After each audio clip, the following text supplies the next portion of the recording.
So get this, Earth might be actually located near space highways that could connect us to other worlds.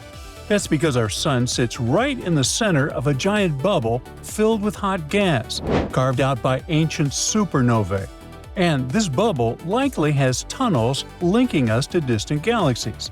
So, does it mean it's time to develop space tourism? Well, let's figure it out. Most of us think space is just planets floating around in eternal darkness.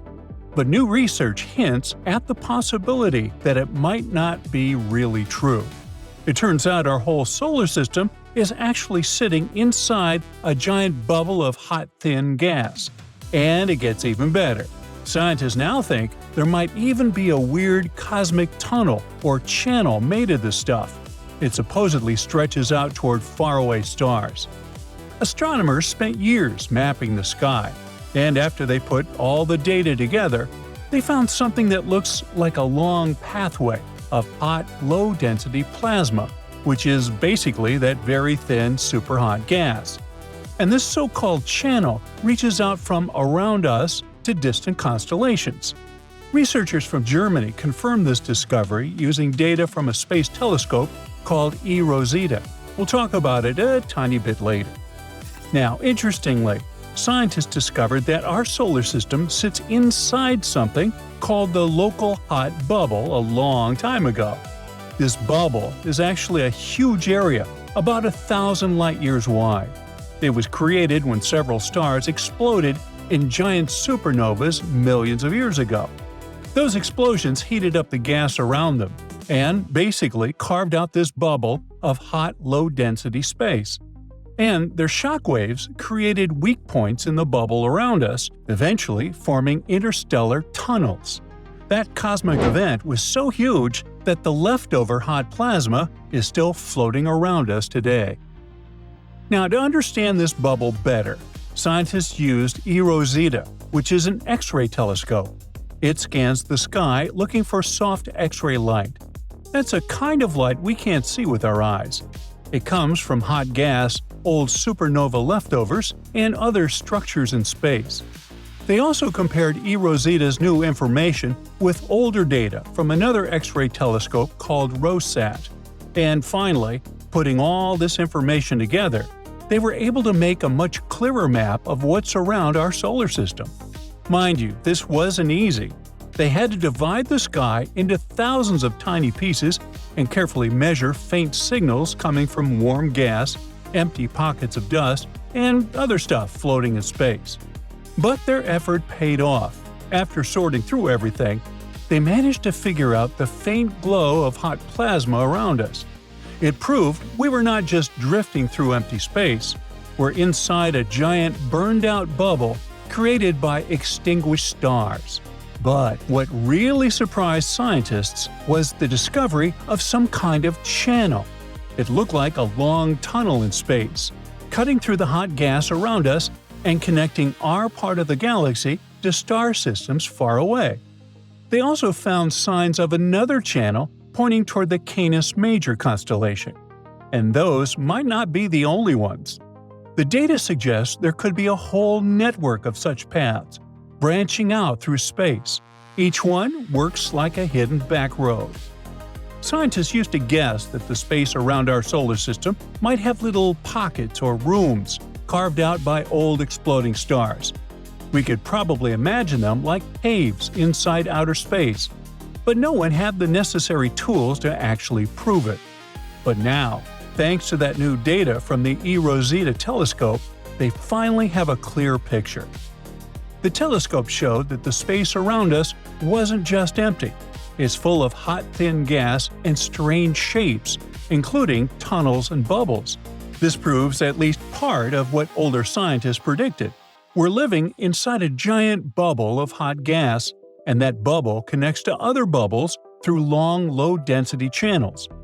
The new study also shows that the pressure inside our bubble is lower than scientists expected. This might mean the bubble isn't closed.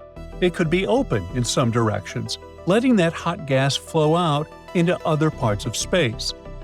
In short, this hot bubble isn't simple at all. Parts of it might be open pathways, and other parts look blocked off. Being inside it is kind of like trying to walk through a forest. Some areas have clear trails, and others are packed with trees.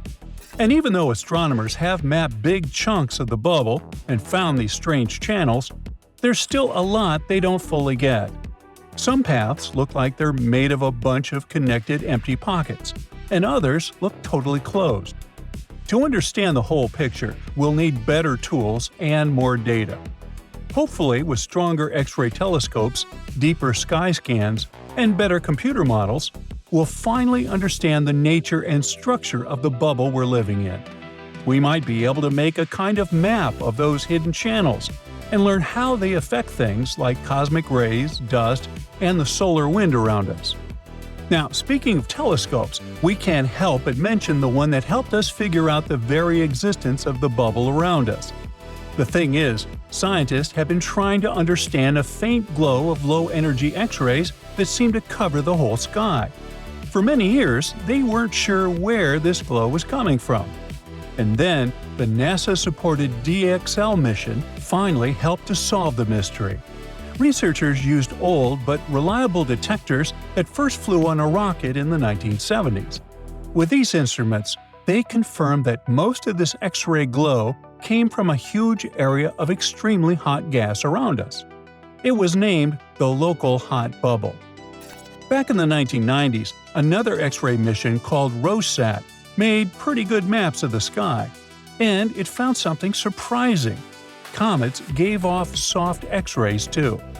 Later, scientists realized this happened when the solar wind, fast particles from the sun, collided with neutral atoms. This process, called charge exchange, can happen almost anywhere in space. Because of this, some scientists started to doubt whether the local hot bubble was really the main source of the X-ray glow. So, to test this, DXL launched on December 12, 2012 from New Mexico. The rocket flew high above Earth's atmosphere for about 5 minutes, giving the instruments a clear view of space. The goal was to look at a worst-case situation where lots of charge exchange might occur. Right now, our solar system is moving through a cloud of cold gas in space, known as the local interstellar cloud. That's also nicknamed the local fluff. Cute, right? Neutral hydrogen and helium atoms from this cloud move through our solar system at very high speeds. Hydrogen gets affected easily by different forces, but helium mostly follows the pull of the sun's gravity. Because of this, the helium forms a focusing cone, a region with extra helium that Earth passes through every December. This cone is the perfect place to look for charge exchange, since it holds more neutral atoms than usual. But what happens during charge exchange? The solar wind comes from the sun's corona, the star's superhot outer layer. The particles in the solar wind have lost many of their electrons. When one of these particles hits a neutral atom, it can steal one of the atom's electrons. The stolen electron briefly gives off a soft X-ray. This is how the glow is created. Now, to compare things, the researchers also looked at old ROSAT data from 1990, taken in a direction away from the helium cone, where charge exchange should be weak. By putting everything together, the scientists found that only about 40% of the soft X-rays come from inside our solar system. The rest, the majority, comes from the local hot bubble. This means the huge cloud of hot gas around us really is the main source of the X-ray glow. But let's get back to the discovery of the Space Intergalactic Tunnel. It's a valuable lesson for us that space might look calm and empty when we look up, but that's not true. Space around us actually contains dust, plasma, radiation, magnetic fields, and mysterious tunnels. All of these things mix and swirl together, making space much more complicated than a simple vacuum. That's it for today. So hey, if you pacified your curiosity, then give the video a like and share it with your friends. Or if you want more, just click on these videos and stay on the bright side.